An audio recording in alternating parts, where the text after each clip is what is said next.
The wisdom of your heart.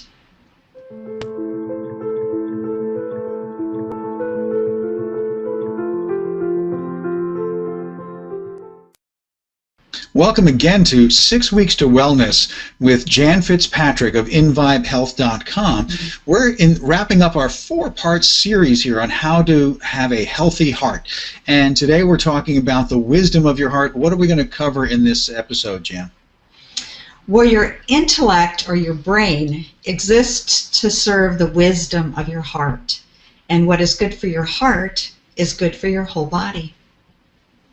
Excellent. This sounds fascinating. And I know we, in prepping for the show, we've said we're going to focus on 3 main areas today. We're going to talk about the heart field. I'm really looking forward to learning more about that. We're going to talk about keeping your awakened heart open, and then cultivating loving and caring relationships. So, Jan, I know these all are going to be things that relate to a healthy heart, and we're not just talking metaphorically, are we? Oh no, your heart, we really talk about the heart. It really has to do with physical, mental, emotional, and spiritual aspects of ourselves, of our whole selves. So let's dig into this Heartfield concept. You know, you're going to have to teach me. I'm not familiar with this, so I am sitting here with open ears. Well, your heart, people think the brain is very important and understand how it works and the chemistry to it and all that. Well, the heart generates an electromagnetic field that is 60 times that of your brain. It actually has more power in your body than your brain does. And the electromagnetic field that's produced can entrain another. Have you ever been around somebody that when you sit next to them, you just feel calm? A lot. Have you met anybody like that? I absolutely have, okay. yes. Okay. Sometimes grandmothers do that for us, and sometimes some of our teachers will do that for us as well.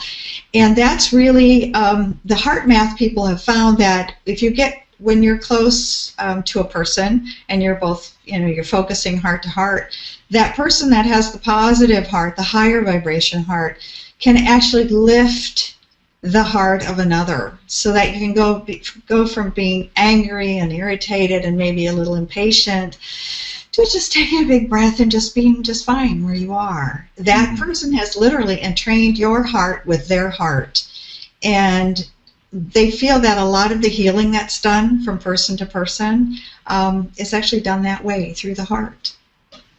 That is really fascinating. I've not heard it described that way, but I've definitely had that experience. I mean, I've been on quite a few meditation retreats, and there's a particular person. I mean, I had the experience of feeling them walk in the room when I was actually facing. I was facing forward, and they came in. I was like, wow, that is a presence. That when they talk about somebody having a presence. Yeah. So perhaps it's related to this concept you're talking about here. So yeah. But there are definitely people that have that calming effect, and they sort of bring down the anxiety and the tension that's in an argument. Say they just kind of they carry it. It's how they carry themselves, and maybe that's what we're talking about here. So it does, and as your heart noticed it, and in fact, your heart is an organ of perception for very subtle things, and it's actually faster than your brain. Again, the heart math people did a research where they just flipped different pictures onto a computer screen, and some are sad, some are happy, and even before the eyes saw the image on the screen, the heart reacted. I know that's really... No, listen, this is really interesting stuff. I mean, because one of the things that we are learning about neuroscience, and it actually makes sense logically if you think it through, is that conscious awareness is really relatively slow. I mean, we're talking 300 milliseconds, but in physiology, that's actually slow. And there's some really creepy research that shows that really what your conscious mind is doing a lot of times is taking credit for something that just already happened a few milliseconds ago. It says, I meant to do that, so it's a little unclear how much our conscious mind is really in charge of anything. So you got to wonder.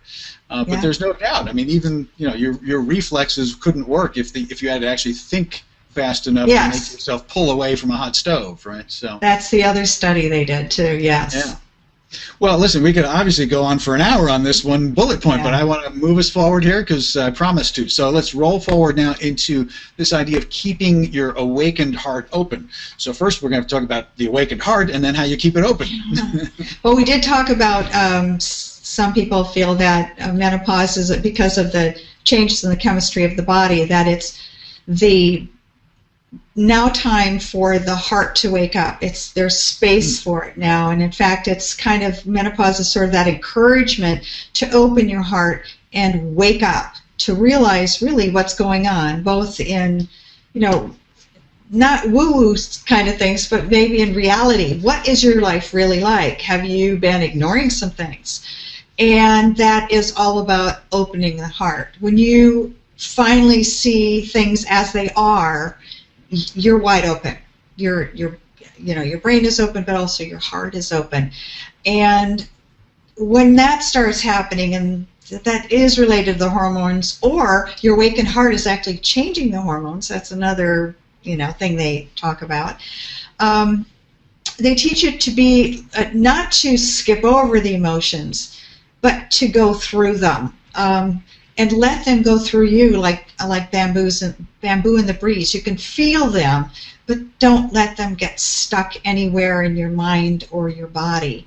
And to practice loving kindness and gratitude, especially for yourself. We forget a lot of self-forgiveness and loving kindness towards ourselves. We give a lot as women to other people, with our heart open and being kind and being grateful. But it's really important to do that for yourself, because there is no separation. We're all connected. So anything kind that you do for yourself, you're actually doing for other people also. And I am putting my heart on my hand on my heart. My friend taught me this. Linda Brill, who's a wonderful personal coach and a friend of mine, said anytime you want to make a decision from your head, put your hand on your head. And anytime you want to make a decision from your heart, just put your hand on your heart. And really, your heart is where you need to make your decision from. Your mind is a great discriminator of those different things that come from your heart. And that's kind of the way they work together. They can't work alone. One's not better than the other, but one is maybe more important. It's really more important to work from your heart. You'll find other people really appreciate that too. Absolutely, yeah. I mean, your whole body is a receptive, system, and if you're just using one part of it, then obviously you're going to be, detached, right? I mean, you're going to be cold and analytical about something. That would be the brain, yes. Right, rather than taking in all of the data that all of your senses are giving you. So that's correct. Well, I think that's a great segue then to your third point, which is that cultivating loving and caring relationships has a big impact on all of this as well, right? Yes, and I already talked about that. Loving and caring relationship with yourself, which is number one. It's very difficult to have caring and loving relationships with others if you don't like yourself. And you're not caring for yourself. It's an extra challenge. It's an obstacle, yes. Yes, it's definitely an obstacle. And as I get older, I can say that I really the highlight of my life is to surround myself with people who care about me and I care about, and to kind of avoid the rest. You see them day to day, that's fine. They're more acquaintances. But to spend any time with anybody, I really would prefer to be with someone that I like and they like me.